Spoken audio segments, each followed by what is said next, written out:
começamos agora o programa destrinchando a discussão do momento em torno das informações que a gente vem acompanhando sendo extraídas do celular de Daniel Vorcaro, dono do Banco Master, e as suspeitas em torno da relação dele com o ministro Alexandre de Moraes. Ao longo dessa sexta-feira, a gente acompanhou a revelação do Jornal Globo de uma conversa que teria acontecido entre os dois no dia da prisão do banqueiro, discutindo tentativas de negociações para salvar o Banco Master. As mensagens, como vocês já devem ter visto, que seriam de Moraes, não estão disponíveis para serem lidas. Eles usaram a estratégia de escrever o texto no bloco de notas, o Vorcaro escrevendo no bloco de nota dos aparelhos, fazendo prints e depois enviando essas mensagens como imagem de visualização única. O que está sendo questionado pelo ministro, pelo gabinete do ministro, que nega que essa conversa tenha sido com ele. A nota divulgada pelo gabinete do ministro Alexandre de Moraes alega que esses prints das mensagens encontradas no telefone de Vorcaro estão vinculados a pastas de outras pessoas da lista de contato deles e que não constam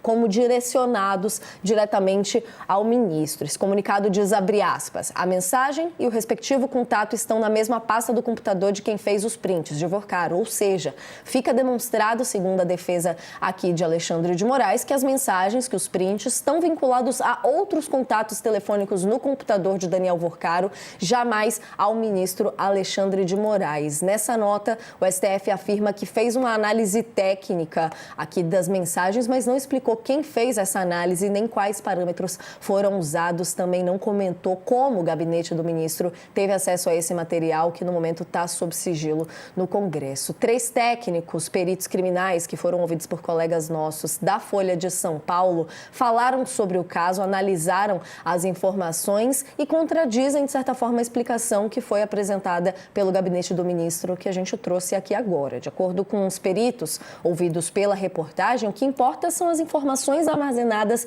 no WhatsApp que conecta o arquivo ao chat específico, ao identificador do contato, telefone, ao código do identificador usuário e ao horário também do envio, que é o que está muito em análise nessas conexões. Esse vínculo fica armazenado nos bancos de dados do próprio WhatsApp e permite identificar para quem a mensagem foi enviada, de acordo com especialistas. A gente vai destrinchar ponto a ponto aqui para entender tanto a parte técnica quanto a repercussão política, e por isso eu já conto aqui com o nosso timaço dos fins de semana, professor Beto Vasques e professora Isabela Calil, hoje com auxílio luxuoso também do professor Marcelo Crespo, especialista em Direito Digital, coordenador do Direito da ESPM. Agradeço demais a presença de vocês aqui hoje, viu? E queria começar com você, professor Marcelo, para a gente entender justamente essa questão técnica colocada aqui agora. Quero entender passo a passo como essas análises são feitas, para a gente tirar algumas dúvidas, mas a princípio já começar com um questionamento de, com as informações que a gente tem aqui agora, é possível implicar juridicamente de alguma forma Alexandre de Moraes nesse diálogo atribuído a ele com Vorcaro ou não? Bom dia para o senhor. Acho que a gente está com o áudio desligado, professor. Estava travado agora aqui, sim, desculpa, bom dia, a todos. Bom dia, muito obrigado pelo convite para estar aqui de novo. Infelizmente, para estar falando desse tipo de crise institucional, não é? Bom, eu acho que tem muitos pontos aqui que a gente pode conversar sobre esse tema, e esse tema ele acaba sendo talvez um pouco difícil e complexo de se compreender, porque ele envolve camadas técnicas do funcionamento da aplicação e, claro, tem o aspecto jurídico para a gente comentar também. Talvez seja mais fácil para a nossa audiência a gente começar dizendo que, do ponto de vista técnico, é possível a gente vincular mensagens do WhatsApp a uma conta específica. Por quê? Porque cada mensagem enviada no aplicativo, ela fica associada a um número de telefone que identifica a conta do usuário. Aí tem um outro ponto. Qual é o ponto? Existe a criptografia, que é uma proteção na comunicação de quem utiliza o WhatsApp. O que significa isso? Significa que a criptografia, ela impede que terceiros interceptem e vejam o conteúdo da conversa entre duas pessoas. Mas isso não impede de você identificar quem é o remetente, quem é o destinatário e o status da mensagem. Então, se eu estiver falando com você, Natália, e mandei uma mensagem, eu consigo identificar que o remetente é o Marcelo, que o destinatário é a Natália, que a mensagem foi entregue. Se eu mandei um texto, um vídeo, um áudio, provavelmente eu não vou conseguir ter acesso a esse conteúdo em razão da criptografia. Então, são duas coisas diferentes, mas importantes da gente entender. Então, o número de telefone do remetente, ele acaba sendo identificável sim, da mesma forma o número do destinatário, o horário do envio, o identificador da mensagem, porque cada mensagem recebe como se fosse um selo de identificação único.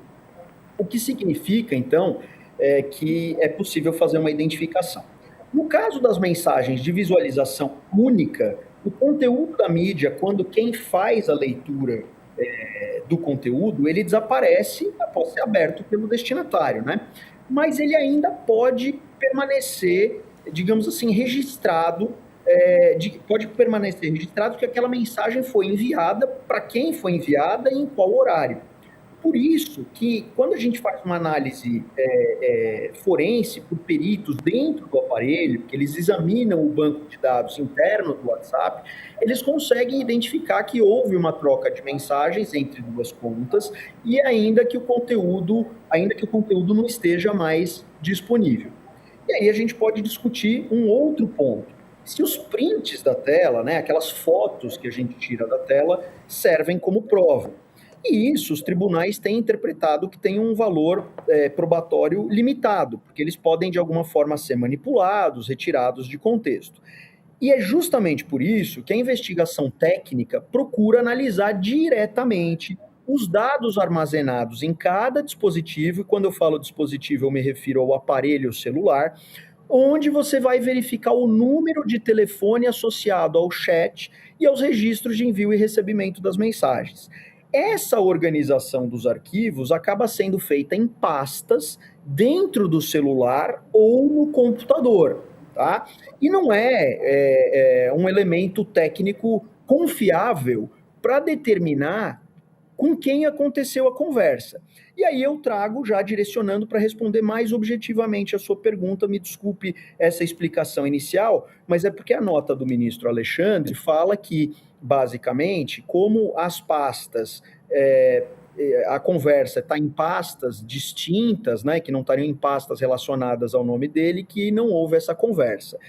E o que a gente precisa, no final das contas, analisar é o seguinte: se no celular do Vorcaro foi possível identificar que o número é o número do ministro Alexandre, esse argumento ele acaba não sendo juridicamente válido para afastar ter existido essa conversa. Por quê? Ou o número exibido não corresponde ao número do ministro, e aí então, de fato, dá para dizer que não teve essa conversa, ou o nome do contato salvo é diferente, mas o nome do contato ele não impede que o número telefônico seja o mesmo. Então, se está salvo Alexandre de Moraes ou a sigla AM ou qualquer apelido, isso não muda, porque o número de telefone é o que referencia a mensagem.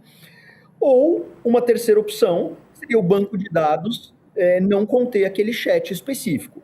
O que parece, por tudo que foi veiculado, que o chat existe, que o contato é o contato do ministro. Então, a nota do ministro, tecnicamente, não parece afastar que tenha havido essa troca de mensagens com o Vorcaro. Eu acho que esse é o primeiro panorama para a gente discutir. E aí, se isso vai implicar responsabilidade, isso pode vir a implicar responsabilidade, porque aí a gente precisa passar a entender que tipo de mensagem foi trocada, e aí caberia ao ministro e ao Vorcaro trazerem os argumentos e dizerem quais mensagens foram trocadas, que contexto foi trocado, porque eles podem argumentar qualquer coisa, tendo em vista que, em razão da criptografia, é difícil a gente conseguir dizer exatamente o conteúdo que estava lá, porque a criptografia é como se fosse um grande cofre que protege o conteúdo da mensagem. Então, saber que houve uma comunicação do Vorcaro com Alexandre de Moraes ou vice-versa, isso é possível saber.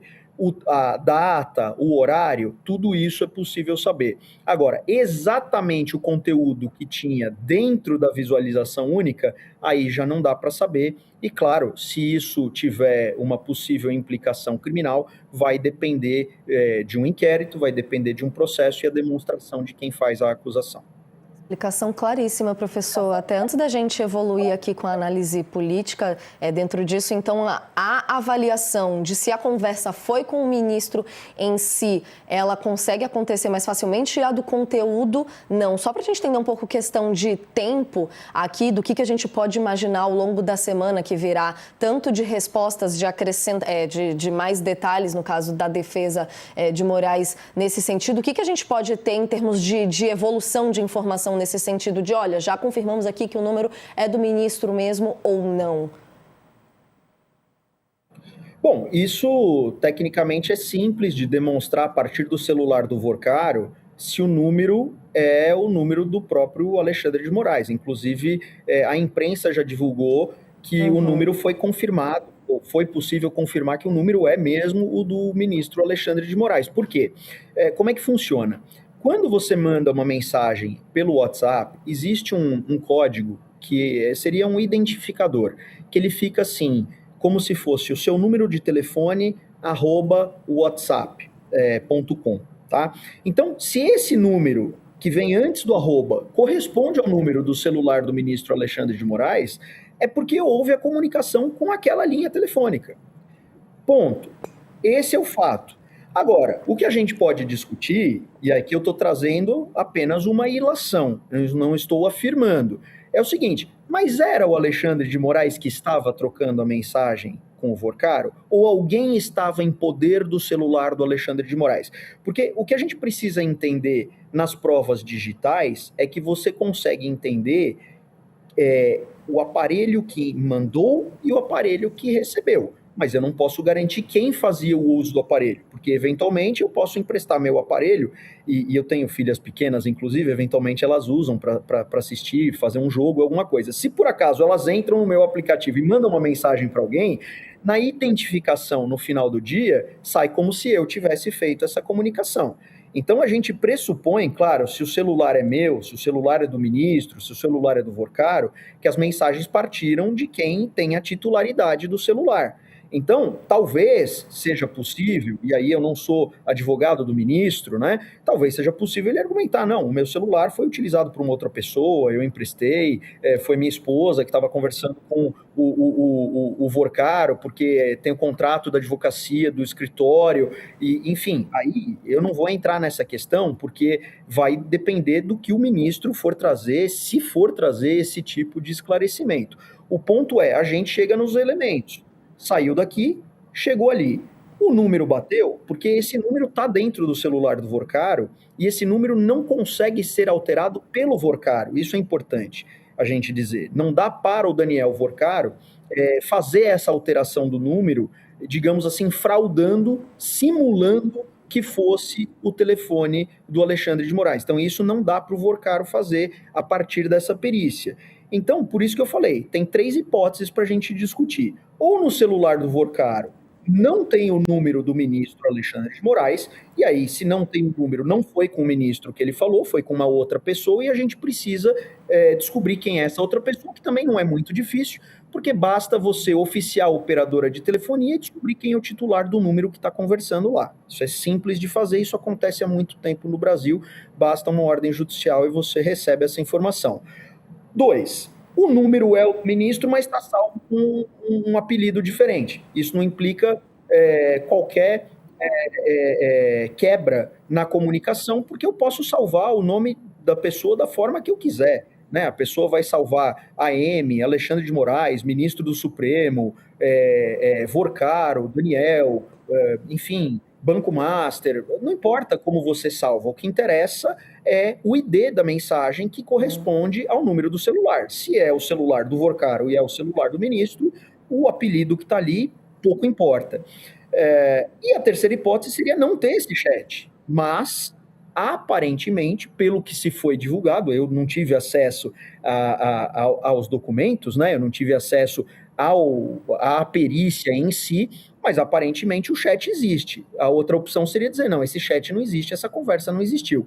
E, ao que parece, a nota do ministro Alexandre não refuta isso. Ela refuta dizendo, não foi comigo que conversou, por quê?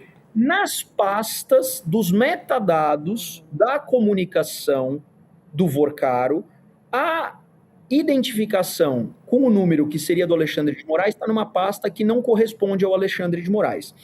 Como ele pode afirmar isso, eu não tenho condições de dizer, porque a nota não explica como o ministro teve acesso a essa informação, como foi feita essa verificação pelo ministro, porque isso dependeria de uma análise técnica pericial. Então, da onde partiu essa afirmação peremptória, tão assertiva assim, eu não consigo, aqui como especialista externo, afirmar como é que ele faz uma afirmação dessa, que estava numa outra pasta, que essa pasta não está com o nome dele, mas o que é importante é que a gente saiba que essas pastas de metadados, elas são sim organizadas como regra automaticamente pelo WhatsApp, mas eventualmente elas podem ser modificadas manualmente ou por algum outro motivo.